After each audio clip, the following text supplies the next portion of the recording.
घोटकी में chief municipal officer municipal committee Ghotki Ghulam Mujtaba Malah चयो आहे त म्यूनसिपल अमलो शहर में सफ़ाई सुथराई बरसाती पानी जे निकाल लाइ समूरा वसीला इस्तेमाल कनि। शहर जी सफ़ाई जो अमल मुहर्रमुल हराम खां मुकमल कयो वञे। गंदे पानी जे निकाल, कचरे जी मुंतकिली ऐं नालियुनि जी सफ़ाई जो कमु जल्द खां जल्द मुकमल कयो वञे। अहिड़नि ख़्यालनि जो इज़हार हिन पीपल्स पार्टी ज़िले घोटकी जे जनरल सेक्रेटरी ऐं वार्ड नंबर 6 जे काउंसलर सिकंदर अली लाखो, सेंट्री इंस्पेक्टर मुमताज़ अली महर, राजा अफ़ज़ल हैदर सां गॾु शहर जे मुख़्तलिफ़ इलाइक़नि में हलंदड़ सफ़ाई वारे कम जो मुआइनो कंदे कयो।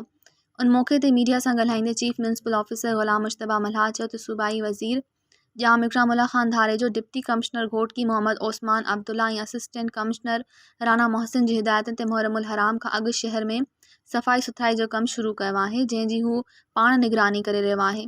हिन शहर जी सफ़ाई जे अमल में मसरूफ़ म्यूनसिपल अमले खे हिदायत कंदे चयो त हू शहर जी सफ़ाई वारे निज़ाम खे बहितर बणाए शहरनि सां सुठो सलूक कनि। मज़ीद ख़बरनि ऐं तफ़सीलात लाइ विज़िट कयो असांजी वेबसाइट www.awamiNewsHD.com ऐं ॾिसंदा रहो अवामी न्यूज़ HD।